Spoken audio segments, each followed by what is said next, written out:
Kerry George again, Collections Manager at the Wayne County Historical Museum. I hope that everyone is having a fantastic day. So we decided actually to bring out some of our oddities today, and trust me, we have a lot of them. But ones that I just ran across not too long ago were these wax heads.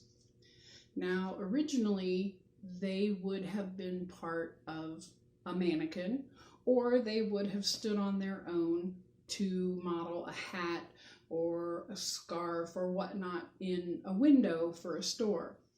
Now, when mannequins were first introduced, this was the late 1800s, and using wax actually allowed 19th century sculptors, yes, to create highly detailed bodies and facial features.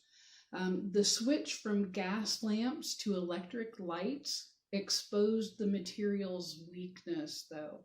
Under the intense heat of store window light bulbs, the mannequins would actually melt. Now, there are a few spots on these ladies where it looks like that's what could have happened. We don't have names for them, although from what I understand, all mannequins actually have a name. It's usually the name of the person that modeled for them. So back in the early 1910s or so, if you can look at these ladies' faces and their hairstyles, they look very much like they walked right out of the 1910s, out of the 19-teens, all the way up into the 1920s. So one interesting thing about these is that their hairstyles were actually created out of real human hair. This young lady here, she is, she's kind of falling apart. I'm not exactly, it's very intricate back here, so I'm not entirely sure how to fix it. So we have her, and she no longer stands up, unfortunately. But we have this one and we have this one. They came in different skin tones, different hair colors. In several of these, actually, you can see various colors of hair. So in this one, there's a lot of gray in it. And in this one as well, in the back, you can see it's not only blonde, but there are actually red hairs in there too. So these are extremely fragile. Oh, and as you can see, right back here, you can see she's gotten a little melty. But their faces were highly realistic. Their makeup was drawn to the fashion of the time. We have this young lady back here who we often pull out for Halloween, and I'll be honest, when you come around a corner and you see her, it's a little bit scary. As a matter of fact, when I just came back down to start doing this video, and when I walked through the door and I saw her, I jumped a little bit. Yeah. So, one of the really cool things about mannequins is how they ended up affecting people's buying choices, which was their whole purpose. Window dressers would put them in these sort of fantasy scenes at dinner parties and, doing things out with the family. As time went on and clothing styles began to change, the mannequins began to change too. Unfortunately, with the wax mannequins, and I said that they would melt, there was one window dresser in New York City who actually had this beautiful display, and people were coming, to see it from all around. And it's like, oh, this is fantastic. But the next morning, because it had been underneath those new electric lights, the poor woman looked all like deflated and slumped over, like, you know, she was still drunk from that dinner party the night before. So once they realized that electric lights and wax mannequins sort of didn't mix, they actually started to change, and they became more like what we know mannequins are today. So they would use materials like rubber and paper mache. There was a company in the 40s during World War II, you know, plastic was a very recent invention, and they spent something like $100,000 to create a plastic mannequin. The only problem with it was because the plastics weren't as stable as they are today, that the mannequins started turning green. So they could no longer sell them. So it was a bit unfortunate that they had spent all of that money just to end up with alien-looking mannequins. So I just wanted to show you a couple of other things that I came across. Now, periodically we do put our textile collection on mannequins. We actually have several up in Julia's room right now. Those will be getting ready to be changed. Periodically, you have to take textiles off of display to sort of give them a rest, because, you know, gravity is going to have its way with everyone and everything. So we have to take care of those old stitches and those old fabrics. Now, I also came across this beauty. So this is actually a little like hair piece made out of 100% human hair. It's gray and red and brown, sort of all mixed in there in a hairnet. But you can see where with the bobby pins where it would have been added. And women still use things like this today. So not only would they have been put on the mannequins, they would have been added to your own hairstyle. So women wear hair pieces and wigs today, just as they have done pretty much since the beginning of time. It's still a little creepy when you open up a box and you find this staring out back at you. So I had this little hand from one of the old mannequins. Now this is actually made from plaster. I actually have this sitting in a cup on my desk, and I use it to put my extra hair ties when I need them. So, you know, even though it doesn't have a body anymore, it's still handy. Yeah, I know you got that one. So I'm going to stop with this for a moment, and when I come back, I will talk a little bit about death masks. Hello everybody, it's Kerry George again, Collections Manager at the Wayne County Historical Museum, and today I would like to show you another one of our oddities. Now, today, a death mask seems a little bit strange, but we are actually much further removed from death than people used to be. So death masks have actually been around for a very, very long time. We can trace them all the way back to ancient Egypt. We can trace them back to Greece. So they're all over the place. Now, most of the ones that you will see will be people who were famous or sometimes infamous. You know, when President Lincoln was shot, they made a death mask very soon after he died. They did one of Napoleon, they did one of George Washington, a number of composers, pianists. I know that they did one of Beethoven and Chopin. I know that those are out there circulating around. But before I tell you about all of that, I will tell you about this gentleman right here. This is George Washington Julian, and he was born in Centerville, Indiana.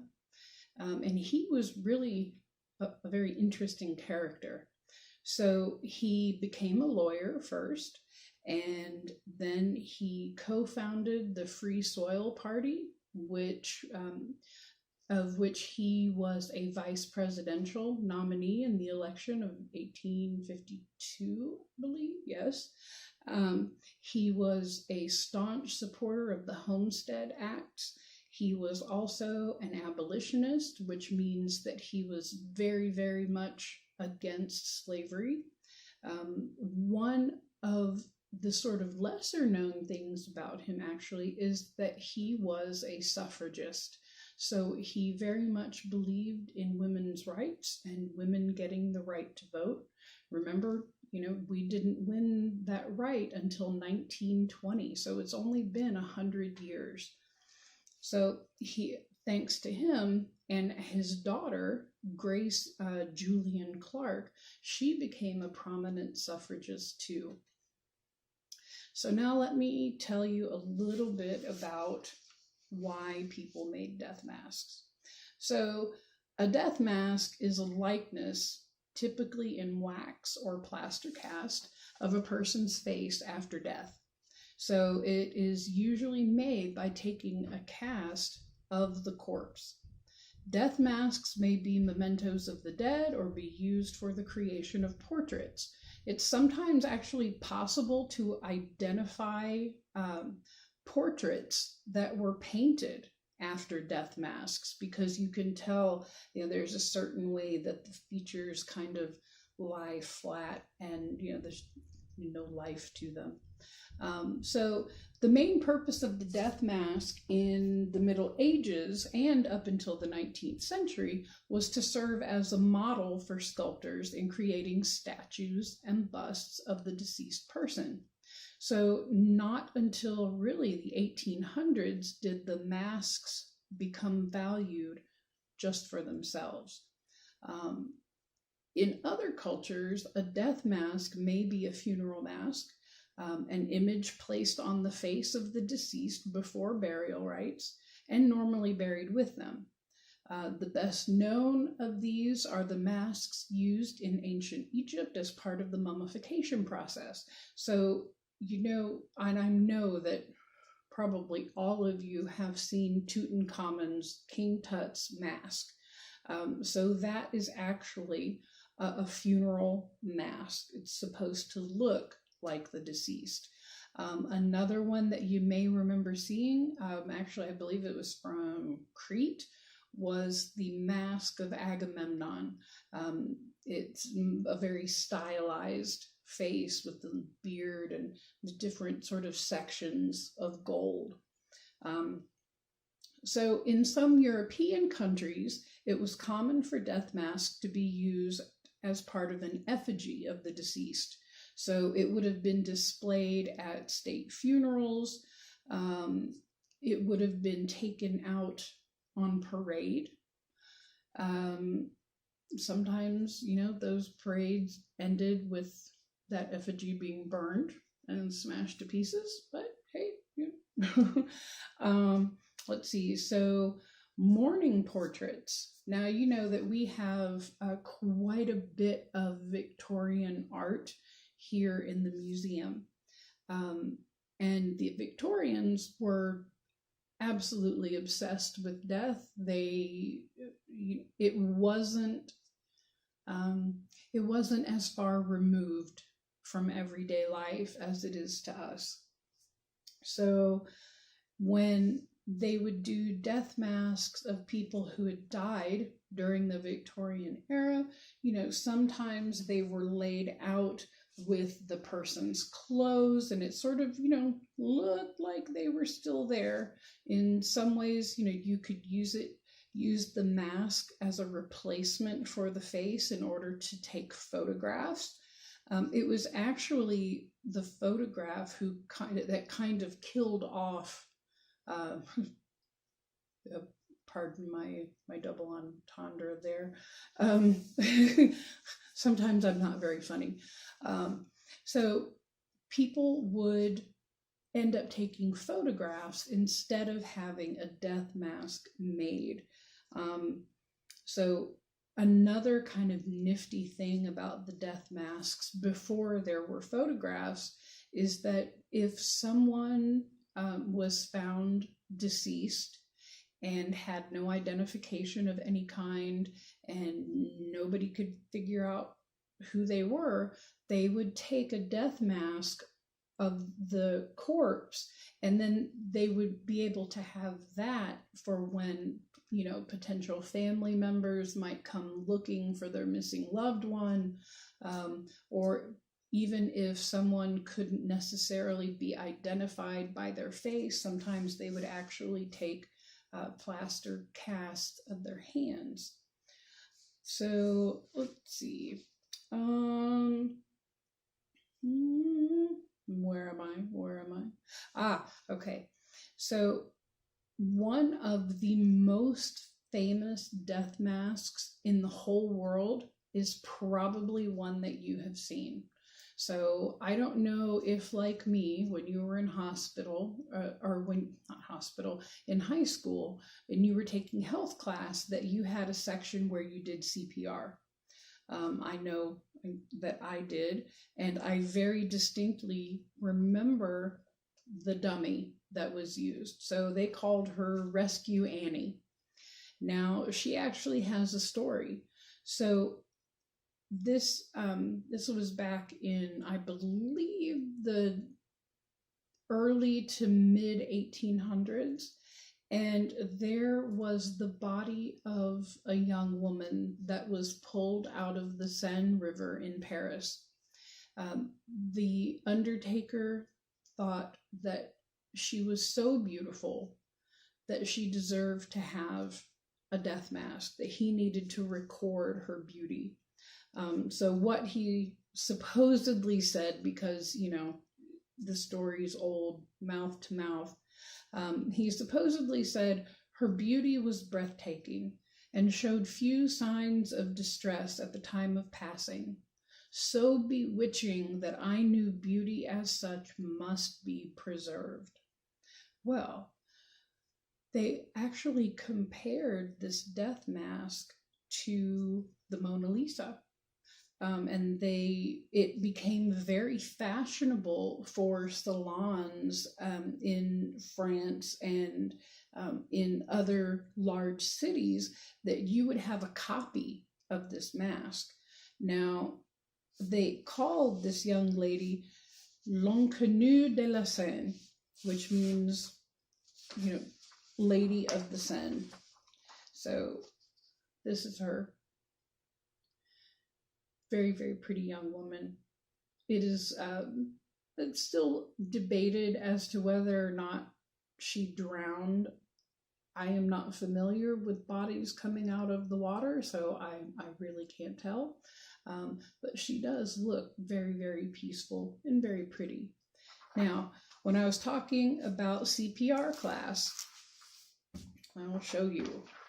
Here we have the most kissed face of all time. So this is L'Inconnue de la Seine, and here we have Rescue Annie. So they actually modeled the CPR doll after the death masks of the girl in the Seine River. So interesting how that all kind of connects, huh? I hope that you found this little blurb interesting. I know that it sort of piqued my interest when I saw a box just sort of sitting on the shelf that said death mask. So, even though, I'm the collections manager, I still don't know every single thing that we have. So I find new things pretty much every day. I hope you guys enjoyed this, and I hope that you all are able to get out and enjoy the nice weather that's coming, and I will talk to you guys later. Bye.